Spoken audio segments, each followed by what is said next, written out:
नमस्कार, राज की बात में आपका स्वागत है। आज हम बात करेंगे ममता बनर्जी की हुई घोर बेइज्जती की।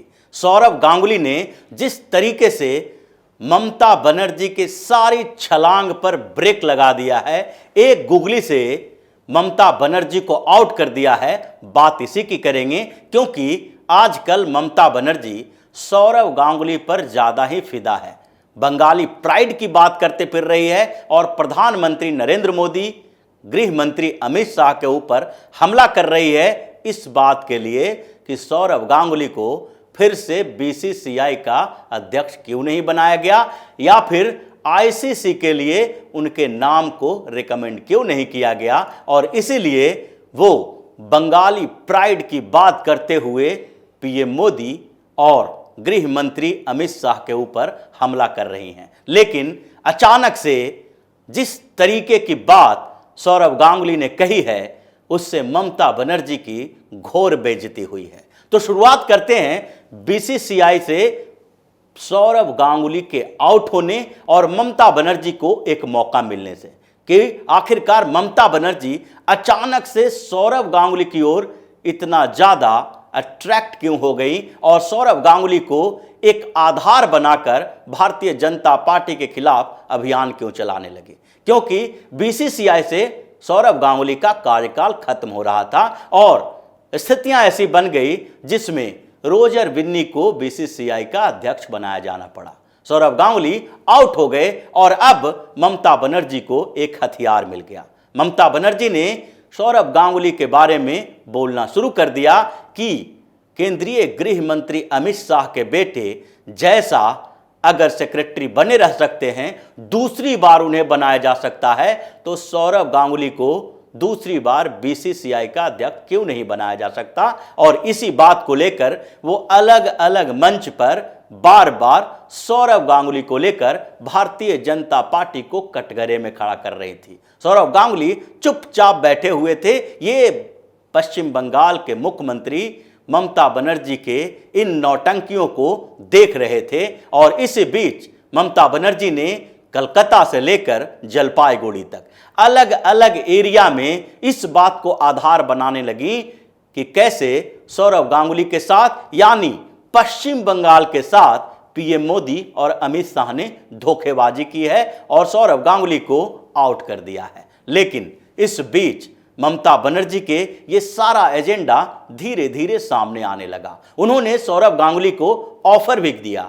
वो ऑफर था सांसद बनने का। उन्हें राज्यसभा भेजे जाने की तैयारी भी की जाने लगी और सौरव गांगुली के पास ममता बनर्जी ने अपने दूतों को भेजना भी शुरू कर दिया। 2-3 दिनों तक लगातार सौरव गांगुली को मैसेज किया जाता रहा, उनसे मुलाकात की बात की जाती रही और टीएमसी के कुछ वरिष्ठ नेता जो ममता बनर्जी के सहयोगी हैं, करीबी हैं, वो सौरव गांगुली से मुलाकात के लिए समय मांगते रहे। सौरव गांगुली ये बात समझ रहे थे क्योंकि पहली बार ही ममता बनर्जी की पार्टी की तरफ से जो उनको लेकर प्रतिक्रिया आई थी उसमें साफ तौर पर यही कहा गया था कि उन्हें बीसीसीआई से बाहर इसलिए किया गया क्योंकि अमित शाह के साथ बैठक डिनर के बावजूद उन्होंने भारतीय जनता पार्टी ज्वाइन नहीं की।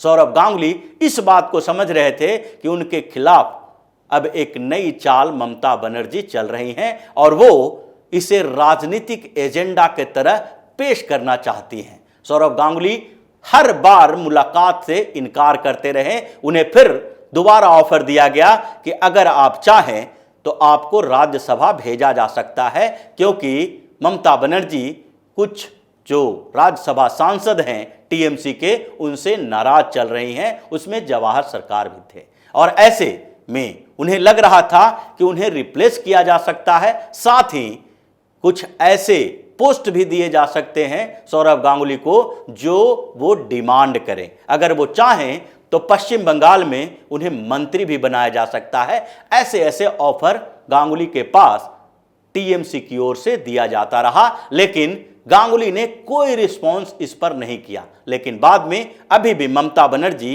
इस बात को आधार बना रही थी कि किस तरीके से सौरव गांगुली को बीसीसीआई से हटा दिया गया और जय शाह को उसमें रखा गया। ये सारा का सारा मामला इस बात पर टिका हुआ है क्योंकि सौरव गांगुली ने भारतीय जनता पार्टी ज्वाइन नहीं किया। लेकिन इस बीच उन्होंने एक और बातें कही। सौरभ ने कह दिया कि अब वो बंगाल क्रिकेट एसोसिएशन के प्रेसिडेंट का चुनाव लड़ने वाले हैं। उसका कार्यकाल भी खत्म हो चुका है और अब वो कैब के अध्यक्ष का चुनाव लड़ेंगे। अपना पैनल तैयार कर रहे हैं क्योंकि वो पहले भी कैब के अध्यक्ष रह चुके हैं और वहीं से उनका सफर बीसीसीआई के लिए शुरू हुआ था। इस बीच ममता बनर्जी को इससे झटका लगा क्योंकि कैब में जो अभी स्थिति है उसमें भारतीय जनता पार्टी के अनुकूल है, क्योंकि जगमोहन डालमिया की मौत के बाद सौरभ गांगुली को 2015 में कैब का अध्यक्ष बनाया गया था और उसके बाद जब वो प्रेसिडेंट थे तो जगमोहन डालमिया के परिवार उनके नजदीकी भी रहे।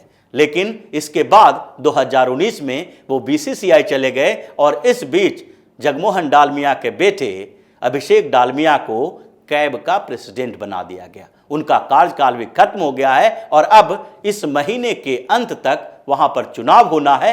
कभी भी इसके लिए पैनल तैयार किया जा रहा है। लेकिन अभिषेक डालमिया ने हरी झंडी दिखा दी कि अगर सौरभ गांगुली मैदान में उतरते हैं तो वो उनका समर्थन करेंगे और स्वागत भी करेंगे। अब डालमिया परिवार जिस तरीके से ममता बनर्जी से नाराज है और जगमोहन डालमिया के बेटी वैशाली डालमिया जो कभी टीएमसी के विधायक हुआ करते थे, पिछले चुनाव के पहले ममता बनर्जी को आईना दिखा के भारतीय जनता पार्टी में शामिल हुई थी और अभी भाजपा के ही नेता हैं। तो ऐसे में ममता बनर्जी को लगने लगा कि कैब में जैसे ही सौरभ गांगुली को डालमिया परिवार का समर्थन मिलेगा और वैशाली डालमिया भारतीय जनता पार्टी के नेता हैं तो फिर सारा का सारा मामला उल्टा पड़ जाएगा। इसलिए उन्होंने और आगे सौरभ गांगुली को अपने साथ आने के लिए दबाव बनाना शुरू कर दिया। लेकिन इस बीच सौरभ गांगुली ने एक और बात कही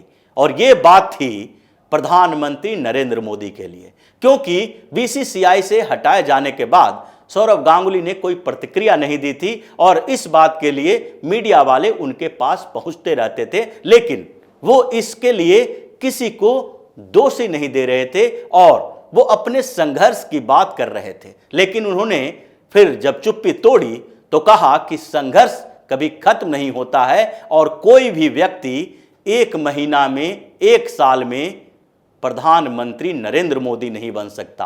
प्रधानमंत्री मोदी जैसा व्यक्तित्व बनने के लिए उन्हें सालों तक संघर्ष करना पड़ सकता है और जो संघर्ष करता है उसी की जीत होती है, जैसे पीएम मोदी की जीत हुई। यही बात प्रधानमंत्री नरेंद्र मोदी के बारे में जब सौरभ गांगुली ने कहा तो पूरा टीएमसी का खेमा सन्न रह गया।